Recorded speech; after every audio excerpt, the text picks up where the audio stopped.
तर DLED study Bloom या YouTube चॅनलवरती आपल्या सर्वांचं परत एकदा स्वागत आहे. जर तुम्ही DLED किंवा DEDच्या विद्यार्थी छात्राध्यापक असाल तर हा व्हिडिओ तुमच्यासाठी आहे. तर आज मी तुम्हाला एक खूप महत्त्वाचं टॉपिकविषयी सांगणार आहे, ते म्हणजे ICT आणि सेमिनार होय. आपण जेव्हा DED BED करतो तेव्हा आपल्याला माहीतच असेल की आपल्याला ICT आणि सेमिनार द्यावे लागते. हा आपला करिक्युलमचा एक भाग आहे. म्हणजे आपल्याला 10 मार्काचं ICT आणि 10 मार्काचं सेमिनार द्यावं लागते.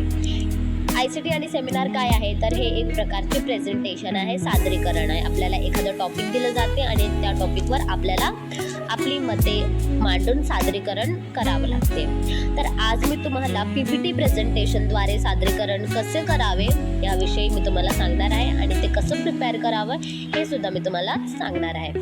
तर सर्वात प्रथम PPT प्रेझेंटेशनवर जेव्हा आपण सादरीकरण करतो तेव्हा आपल्याला PPT स्लाइड्स बनवायला लागतात. तर कशा प्रकारे ती स्लाइड बनवायची आहे मी आता तुम्हाला सांगते. तर सर्वात प्रथम जी आपली स्लाइड असते ती असते आपल्या स्वतःच्या इन्फॉर्मेशनची स्लाइड. तर यामध्ये आपल्या कॉलेजचं नाव येणार सर्वात प्रथम आणि नंतर तुमचं नाव आणि रोल नंबर येणार. मग येणार विषयाचं नाव, जसं की मी हा विषय घेतलेला आहे FY मराठी अध्ययन अध्यापन शास्त्र. मग घटकाचं नाव येणार, जसं की हा घटक मी घेतलेला आहे श्रवण, भाषण, संभाषण, वाचन, लेखन, अभिव्यक्ती कौशल्ये. आणि हा जो टॉपिक आहे उपघटक श्रवण दोष व दूर करण्याचे उपाय, यावर मी म्हणजे या टॉपिकवर मी सादरीकरण करणार आहे. तर हा माझा मेन टॉपिक आहे, श्रवण दोष व दूर करण्याचे उपाय. तर चला आता आपण प्रेझेंटेशनला सुरुवात करू. तर सर्वात प्रथम मी जो टॉपिक घेतला आहे त्याला एक्सप्लेन करणार. फॉर एक्झाम्पल श्रवण दोष. आता ह्याच्या रिलेटेड मी एक चित्र पण टाकलेलं आहे, श्रवण दोष, आणि त्याच्या रिलेटेड एक फोटो टाकलेला आहे. मग पुढे श्रवण दोषाचे प्रकार मी सांगितलेले आहेत थोडक्यामध्ये. श्रवण दोष आणि त्याचा प्रकार कोणता आहे? अश्रवण, अर्धश्रवण, अपश्रवण. नंतर आहे अश्रवण. अश्रवण म्हणजे काय हे एक्सप्लेन करायचं आहे, लक्ष देऊन समजपूर्वक न ऐकणे म्हणजे अश्रवण होय.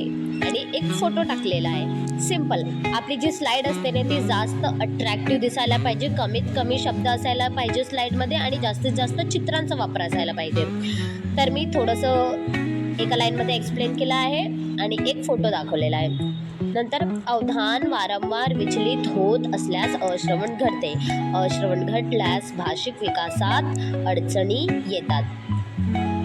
शारीरिक दोष, चंचल स्वभाव, नावड इत्यादींमुळे अश्रवण घडते.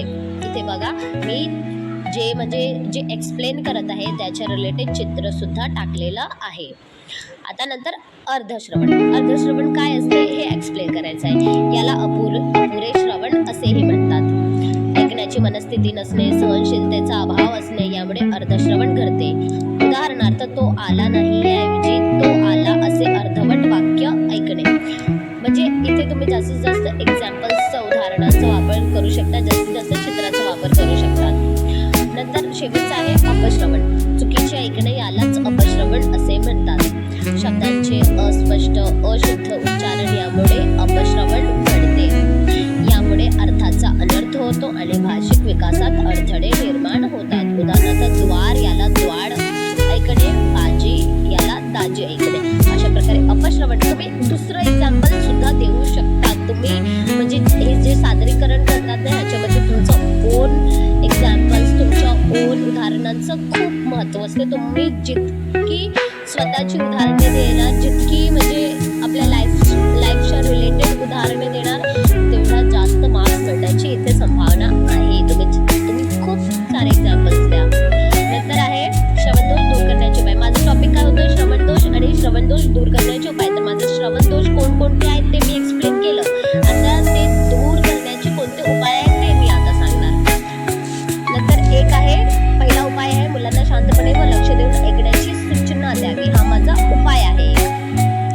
अपश्रवण दोष दूर करण्यासाठी टेप रेकॉर्डरवर चुकीचं शब्दांचा उच्चार ऐकावेत. म्हणजे आपण टेप रेकॉर्डर विद्यार्थ्यांना द्यायचं आणि त्यांना जो अचूक शब्द आहे त्याचा उच्चार त्यांना वारंवार ऐकवायचं, जेणेकरून त्यांना तो शब्द समजेल. नंतर वातावरण शांत ठेवावे म्हणजे मुले अर्धवट ऐकणार नाहीत. वर्ग आपलं शांत ठेवावे. कंटाळवाणे बोलणे व फार वेगाने बोलणे टाळावे. लहान मुलांना जेव्हा आपण कंटाळवाणे बोलणार किंवा खूप जास्त वेगाने बोलणार तेव्हा ते त्यांना समजणार नाही. म्हणून आपण शांतपणे बोलायचं, आरामाने बोलायचं, जेणेकरून विद्यार्थ्यांना स्पष्ट समजेल. विविध श्राव्य साधनांचा वापर करून श्रवण विकासाचे विविध उपक्रम राबवते. बघा, तुम्ही चित्रांमध्ये पण बघू शकतात. पहिल्या चित्रामध्ये शिक्षक काहीतरी मुलांना ऐकवतात, दुसऱ्या चित्रामध्ये पण मोबाईलने मुले काहीतरी ऐकतात आणि तिसऱ्या चित्रामध्ये रेडिओने काहीतरी मुलं ऐकतात. तर अशा प्रकारे आपण आपल्या स्कूलमध्ये विविध उपक्रम राबवू शकतो किंवा ऐकण्याची काही साधने मुलांना देऊ शकतो, जेणेकरून विद्यार्थ्यांचे श्रवण विकास जास्त होईल. प्रत्येक अक्षराचा व शब्दाचा उच्चार समजून द्यावा. प्रत्येक अक्षराचा उच्चार कसा असतो, शब्दांचा उच्चार कसा असतो हे विद्यार्थ्यांना आपण नीटपणे समजून द्यावे, जेणेकरून विद्यार्थ्यांना तो शब्द समजेल. कानात दोष असल्यास डॉक्टरी सल्ला देऊन वैद्यकीय उपचार करावे. एखाद्या मुलाच्या कानामध्ये काहीतरी दोष असेल तर त्याला सल्ला द्यावा की तू डॉक्टरांकडे जा, डॉक्टरांना भेट, अशा प्रकारे. नंतर शेवटची जी आपली स्लाईड असते ती थँक्यूची स्लाईड असते, ती बनवा, जास्त चांगलं इम्प्रेशन पडेल. आणि हा व्हिडिओ तुमच्यासाठी युजफुल असेल तर प्लीज लाईक करा. थँक्यू.